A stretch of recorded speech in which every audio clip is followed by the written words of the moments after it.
But back when I was in high school, there were lots of things that I was interested in. Boys, yeah, I guess I was interested in them. I had a boyfriend that I did spend time with, but my boyfriend wasn't my top priority. I was a really good athlete. I played field hockey. I don't know if any of you know that sport, but really loved field hockey, found it very challenging. I also was a good athlete, not just a good athlete, but I was a good scholar, and so school was something that I spent a lot of time both with my studies and also playing sports after it.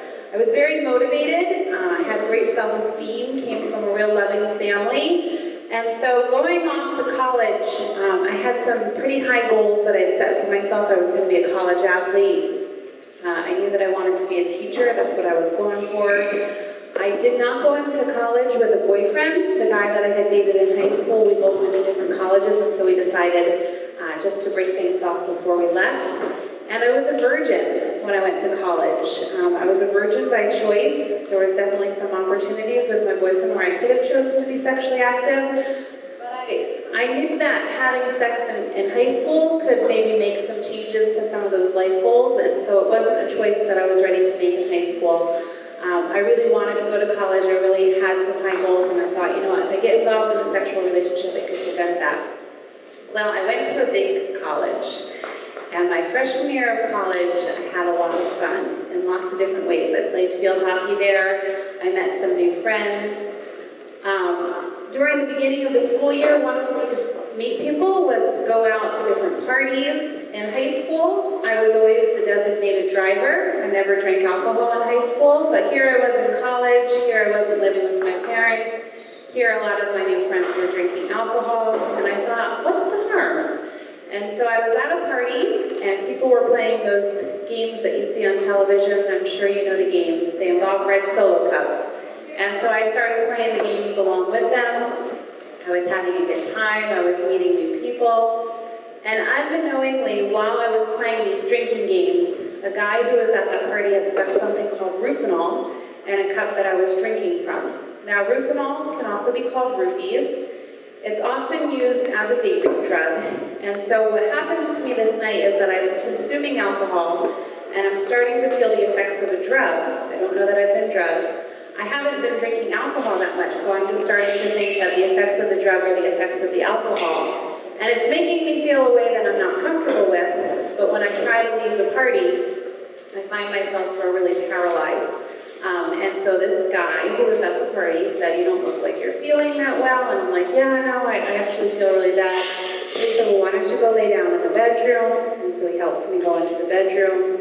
All along, the drug is starting to take its effects on me. And so unfortunately, my experience that night at this party was that this guy raped me. And that was the first time that I had had sex.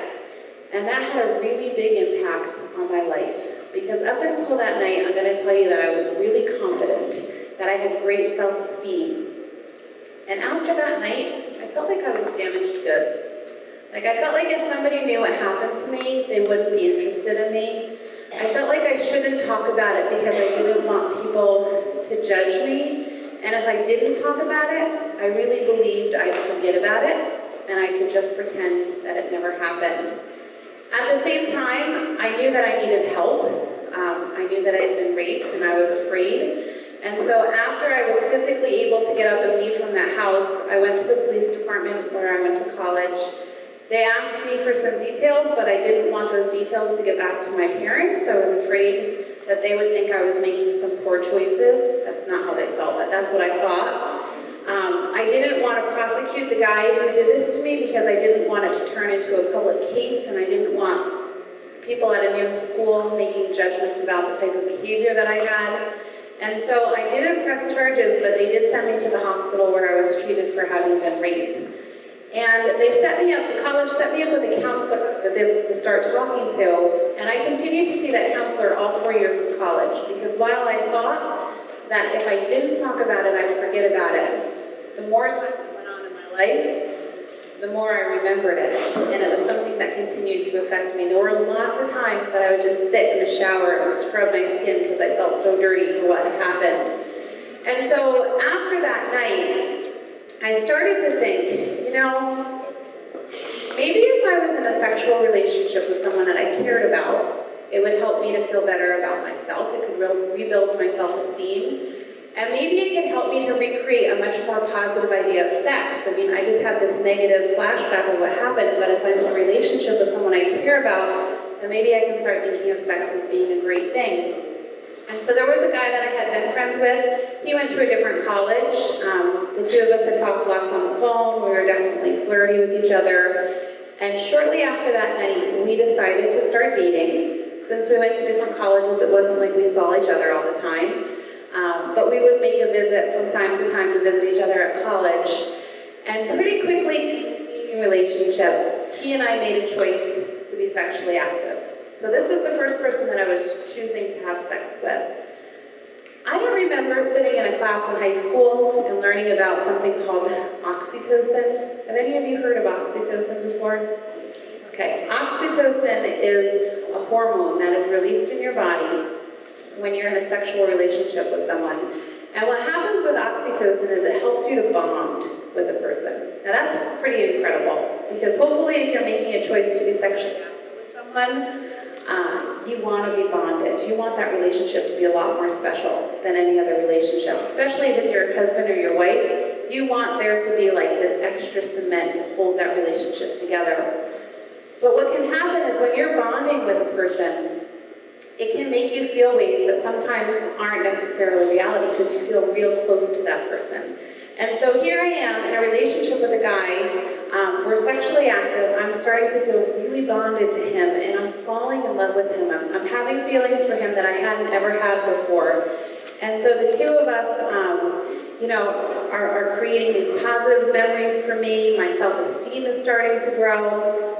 We're dating for about a year, and he has this big party at his college that he's inviting me to come to. And I had a bunch of things happening, so I told him I wasn't going to come.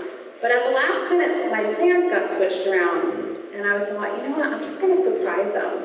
Like, I'm not going to tell him I'm coming. I'll just show up at the party. Happened to be a Halloween party, so that made it even more fun. I thought I'll show up in a costume. He won't even know it's me. Yeah. I took the train to the campus that he was at, and I walked across the campus. You can picture it in your mind. This big house, lots of music coming from it, all these lights on. And when I walk inside, there's so many people. So I'm kind of like, fishing through the crowd, looking for him. And when I see him, he's making out with this girl. And I'm going to tell you that I was devastated. Now this is years later and I can talk about it and not sound devastated, but honestly in that moment I was crushed because I had fallen in love with who I thought this guy was. And in that moment I realized I had no idea who he was. I had no idea what our relationship meant to him. Like I thought we were the real deal. I thought, no matter what, he's going to be there for me. And in that moment I was crushed. Not only that, but I was really heartbroken because I still really loved him. I mean, clearly he didn't love me the same way and the relationship was going to be over, but I really loved him. And so I went back to my college and was really sad. All of those good things he had told me, all of those positive self-esteem things that had happened over the course of that relationship, like in that moment, undone. Maybe undone and even worse. And I started to think, I should probably get tested for STDs. I mean, he's cheating on me. Chances are this isn't the first time he's cheating on me. I had gotten tested for STDs right after I'd been raped, but this was over a year later. And so I got retested for STDs, and I tested positive for the most common bacterial STD in our country. It's bacterial, it starts with the letter C. Tell me what it is. Chlamydia, yeah. Well, fortunately, chlamydia is treatable. So it's not something I still have. Fortunately, I got tested because what can happen with chlamydia is if you don't treat it, it can actually cause infertility. In fact, a third of American women who can't get pregnant, it's because of the damage that chlamydia has caused to their body. So I am really glad that I got tested and was able to get treated for it, but man, I was already down. I was already feeling emotionally down, and now I found out that I had an STD and I felt dirty. So I got treated for it, but I started thinking, wow, like this is not who I want to be. And I did something that I think is pretty common, especially in college. I'm honestly not proud to share it with you, but I'm just going to be real. I did what I think a lot of people in this type of situation do, and that's rebound. So I just got into another relationship because I was feeling pretty low about myself, and I was feeling pretty heartbroken, and I had this guy that was at college with me, and we would hang out from time to time, and so I started thinking, maybe if I start dating someone else, it will be a distraction. I can get over my ex-boyfriend. And so the two of us did. We started dating. Not too long into our relationship, we also made a choice to be sexually active. And I'm going to tell you that I did start to bond with him, which again can be a really great thing. Except for that, the more time we spent together, the clearer it was becoming to me that he really wasn't the type of person that I should be with long term. If you were to take a look at me and pass a judgment, like a heavy metal rocker. Okay, I'm not. But this guy was. In fact, he loved the band Metallica, and he was highly committed to following around the country.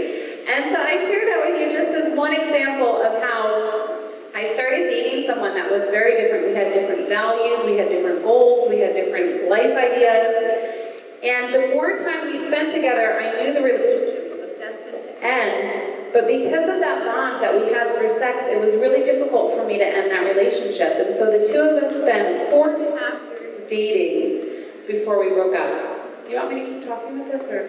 Yeah. Okay. Now, I'm not going to say that those 4.5 years were wasted time, but there was a lot of time during those 4.5 years that I could have been doing some other things. While we were dating, I was in the habit of going regularly to the gynecologist, going to the doctor, and during one of my regular routine checkups, I received some news that was going to change the rest of my life. And so that's what I want to talk to you for just a few minutes about. I didn't go to the doctor because I felt sick. I went to the doctor just for a regular checkup. And at that doctor's visit, I found out that I had contracted a second STD. Now, the second STD that I picked up is viral, which means I still have it. It begins with the letter H, and it is the fastest growing STD in our country. Said a bunch of things, so I'll go back there. I do not have HIV, I do not have AIDS, but I have something else. I do not have herpes, but you're all right, these are H's that are viral. I do not have hepatitis C. That's great. I don't have all of these things. You are so encouraging. Thank you. Can anyone think of another viral STD that starts with the letter H? It is also letters. HPV, yes. So at that doctor's office, I found out that I had something called papillomavirus, or HPV. I'm sure some of you know things about HPV. Some of you might have even been vaccinated with something called Gardasil, which is to help prevent people from getting the spread of HPV. Gardasil, just so you know, it's kind of like the flu shot. It can help to protect you, but it's not guaranteed to protect you. And what HPV is it's a virus that can cause either genital warts or genital cancer. Now realize that people engage in lots of different types of sexual activities, so it is possible. Thank you. It is possible to also end up with warts inside your mouth and down your throat, or mouth and throat cancers. The type of HPV that I found out I had is the type that causes cancer, and so at the doctor's office that day, I was told that I had cervical cancer. Now, your cervix is a muscle that a woman has inside of her body. It's a very important muscle. It's kind of like a sponge in its texture, and the younger you are, the more absorbent it is. As you get older, it starts to get tougher. And so something I didn't remember learning in high school is that younger people are more susceptible to STDs because your body is more elastic. It's more susceptible to welcoming in those STDs. Because I had cervical cancer, I was able to have the cancer treated. I went through some different procedures. But because this is a viral STD, I still have HPV. I don't currently have cancer, but every year I go to the gynecologist just to make sure that my cancer doesn't come back. And for the rest of my life, that will be true. Now, when I broke up with my boyfriend that I had dated for 4.5 years, and having had something like an STD, I started to think, while sex maybe made me feel good in the moment, it really hasn't left me feeling good about myself. My self-esteem is not great right now. I have an STD. And the next time I'm in a relationship with someone, I'm going to have to talk about having an STD. That is not an easy conversation to have. If I'm going to be in another relationship, I really want to go about it differently. I remembered the guy that I dated and how much fun we had together and how sex wasn't a part of the relationship. There wasn't all of the drama in the relationship that there'd been with other guys. And so, am I doing something wrong with the microphone? Okay. And so I started dating a new guy. Time has gone by.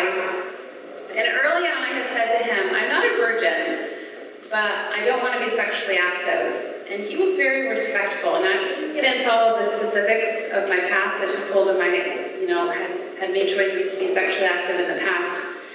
And so the two of us spent time together, but the type of time that we spent was very different than the other guys I hung out with. Instead of spending time alone, we made it a point to not be alone, because when you're alone, it's really easy to do things that you shouldn't do. And so often what we would do is we would go to the gym together. We both like to work out. We would go out to restaurants together. We both like to donate our time to different charities, and so we would do charitable things together. I got to know his friends, he got to know my friends, I met his family, he met my family, but we were constantly surrounding ourselves with other people. And one of the reasons that was really helpful is it showed me who this person was. I really got to know him. I got to know his values. I got to know what he was passionate about. I got to see the way he interacted with others and the way he was with his mom. Like, he was so sweet with her, and that was such an attraction to me. The way he was around little kids, like, they gravitated towards him, and I thought, wow, like, he would be a really cool dad one day if we got married. And so the more time that we spent together, the more attracted I was growing into this guy.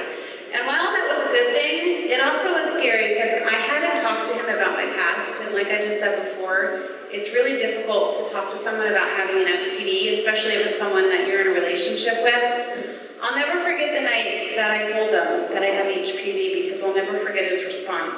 Now, we'd been dating. We'd been dating for about 4 months at this point. And after going out one night, we sat parked outside of my house, and I start saying to him, I haven't really been completely honest with you. I told you that I wasn't a virgin, but I didn't tell you that I have an STD. And so I gave him information about HPV. I told him what it was. I told him how it affected me. I told him how it could affect him in the future if we chose to be sexually active. And as I was talking, he didn't say anything. Just sat there, looking at the floor. I didn't really want to keep talking, but I knew I had to share this with him. And after I was done talking, he looked up at me. I'll never forget it. He looked up at me and he said, I'm in love with you. To be completely honest, I thought we might break up that day, but he showed up at my house the next morning with a dozen roses and this beautiful card about new beginnings. And so the two of us dated, and there wasn't any sexual intimacy in our relationship. We never had sex while we dated. But I'm going to tell you, it was the most intimate relationship I'd ever been in. Because for the first time in my life, I felt like I could be me. I felt like I could be transparent. I didn't have to hide things. I didn't feel judged. I felt like whatever he was going to share with me, it was something that was safe. And so the two of us spent a lot of time, again, instead of alone, we spent a lot of time around other people. We had similar goals. We had similar ambitions in life. And so he asked me to marry him, and we have been married for 10 years. Oh. Yeah.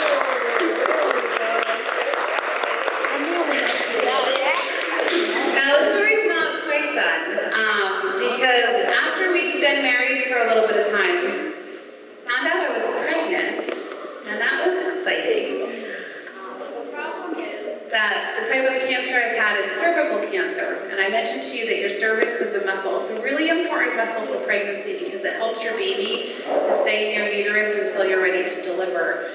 And so I found out I was pregnant. We were all excited. I went to the doctor, and the doctor said, there's actually a really good chance you're not going to be able to carry your baby to term. And so while I was pregnant, I went to the doctor a lot. And what they were doing is they were constantly monitoring my body to make sure that the the pregnancy could be sustained. Well, I'm a mom of 4 babies.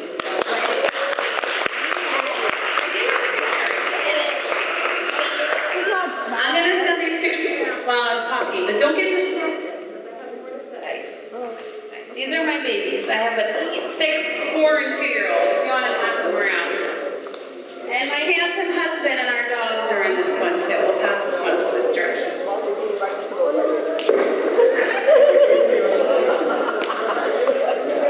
Alright, I know there's a distraction out there, but if you can try to stay with me here while I finish up talking. So we're blessed. Now we're blessed for lots of reasons, but what I want to share with you guys today are some things that I learned about myself and some things that I learned during the course of this time. Because what you're wearing on your shirts, those shirts are amazing. The freedom part that's on the back of those purple shirts, that's what I learned during those years. When I got raped, that wasn't something that I chose. It was something, unfortunately, that happened to me. But in many ways, I lost my freedom that night because I lost my self-esteem. I stopped thinking that I had anything to offer someone, and that was never true. So if any of you here today have had something like that happen to you, I'm really sorry. And what I just want to say is, from one person who's had it happen to another, you are so valuable. It doesn't matter what's happened to you in the past. You have worth. And remember that, because if you lose who you are, people don't know who you are and they don't know how to treat you. I ended up in relationships with guys who didn't treat me well because I wasn't treating myself well. I didn't have a high value or a high expectation of what I was looking for, and so I attracted people who wouldn't treat me with that same respect. And so I really believe it's important to respect yourself, because people pick up on that. If you respect yourself and if you know you are worth something, people will respond to that, and all of you are worth so much. There is a lot of freedom in choosing to not be sexually active. Realize what your shirts are saying. Abstinence works. Now, abstinence doesn't mean that you'll never get to be in a sexual relationship. Abstinence means that you have enough pride and value in yourself to say, I am worth waiting for. And what you're going to discover is what I discovered when I met my husband. We took the time to get to know each other. And we had a lot of fun dating. There's a lot of fun things you can do that don't involve sexual activity. And what I discovered while I dated him were all of the other things that I was attracted to. My husband's a good-looking guy. He's still a good-looking guy. But perhaps one day he won't be good-looking. And I'm still going to need to be attracted to him. We have so much fun together. He is my best friend. There's nobody I would rather spend my time with. And that's important in marriage, because marriage is a friendship. It's a partnership. And so when you're giving yourself away in a sexual way, I mentioned this to you before with the oxytocin, with the bonding, you often feel close to someone, but it's kind of a trick. Like, you feel close because of that bonding hormone, but the other person may not actually feel that way. And so it's important for you to hold on to yourself and to really spend the time getting to know who you are and what's important to you, because once you know who you are and once you know what you value, you're going to attract someone that also values those same things, and that is so important. I also just want to let you guys know that as a mom, you do have worth. Like, I want all of my kids to know that they have worth. They were made for a purpose. Like, each of you have special gifts and talents. I saw that up here. And so don't cut yourself short. Like, you are worth so much, and you have so much potential of what you can do in your life. And so really go after your ambitions, figure out what makes you tick, and then be able to offer that up to someone else. I just want to thank you for being so respectful while I talk. And if you have questions, I would actually love to answer them. People, you have questions? So if you have questions, ask me. Otherwise, I will ask myself some of the questions that people often ask. Are there any questions that any of you have, though, while I was talking? Yes? How do you get pregnant? Okay, you can still get pregnant with HPV.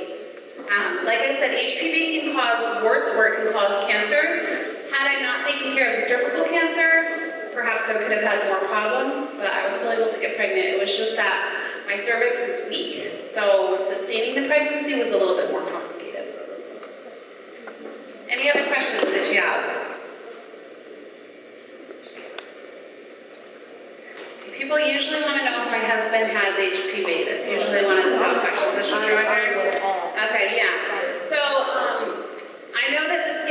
about condoms before, and I think people usually think of condoms to prevent pregnancy and STDs. Realize that while condoms are called safe sex, that's very misleading. If somebody said something is safe, then I'm going to think, oh, well then I can use it. Safe sex is not true. It's preventative. So it can help prevent your chances of getting pregnant or getting an STD. It's not guaranteed. When it comes to HPV, a condom is not effective at all because it's not spread through semen, it's spread through other parts of your skin and stuff like that. So because my husband and I are in a sexual relationship, I have spread my HPV to him. Obviously that's unfortunate, but he knew about it and it was a choice that he made when we chose to be in a relationship. Now, having HPV, there's nothing that looks different on me. It just means that I have a virus that can cause the cancer to come back. So he has been cancer-free while we've been married, and I have also been cancer-free since we've been married, but at any point, he could develop cancer or I could develop cancer. Did you have a question? Okay, great question. So when I was ready to deliver all of my children, they just made sure that there weren't any of the cells there presently, otherwise I could have had a C-section, but I was able to have a vaginal delivery for all of them. But there is a small chance that the STD could be spread through that process, yes. As far as I know, none of my children have HPV at this point, but I can have them tested when they're a little older. Any other questions? Yes. When you get versus where it is an HPV shot that goes with license Yeah, so Gardasil is the shot that you're talking about. So as the mom of 3 young girls, when they're old enough to get Gardasil, I would encourage them not to. This is just my own viewpoints because I would encourage them to not be sexually active. If you are a virgin and if you have sex with a virgin, you don't have to worry about STDs. The problem is sometimes people say they're a virgin and they're not. And sometimes people are lying. But I would, instead of encouraging my girls to get vaccinated, I would encourage them to live a life of purity. And then when they have met the love of their life and are ready to be committed, if that person had HPV, then I would encourage them to get vaccinated, but I wouldn't encourage them just right off the beginning. Any other questions? Sure. Looking back, do you think you might have done something differently about the time? Definitely. Yeah. So I was 18 years old when I was raped, and I mentioned this to you earlier, but I didn't want to report it because I didn't want people to know that it happened. I didn't want it to turn into a trial and stuff like that. Me not speaking up and not reporting it maybe led him to do that again. And so I definitely think he should have been prosecuted, and I think he should have been responsible for what he did. And maybe it wouldn't have happened from that person to someone else. Unfortunately, it's a very common thing to happen, not just in college, but you'll hear it in the news that it is something that happens, and so you really do need to be careful with the choices that you're making. I was drinking alcohol that night. I shouldn't have been making that choice. Any other questions? Yes.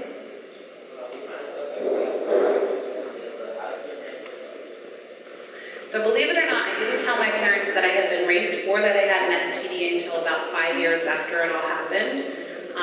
My mom was really sad because she wished that she could have been a support system. My dad was sad too, but I'm a little closer to my mom. I thought she was going to feel a certain way. She didn't feel that way at all. She just was angry, and not angry at me, but she was angry at the situation, and she was really sad that she couldn't be a support system. And as a mom, if something happened to one of my kids, I would want to know about it so that I could, help them to the best of my ability. Any other questions?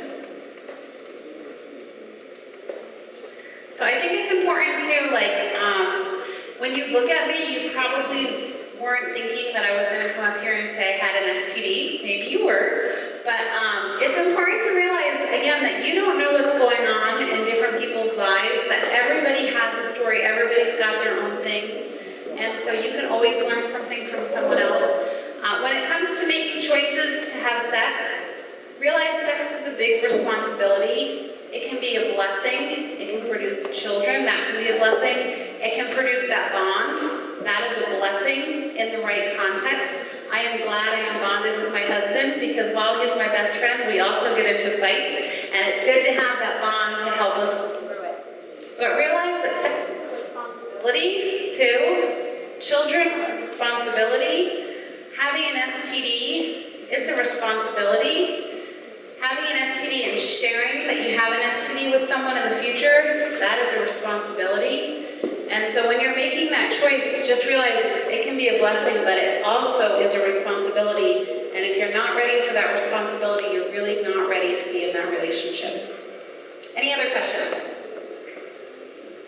All right, I'm going to turn it back to Jamal. Where is he? Thank you, Jamal.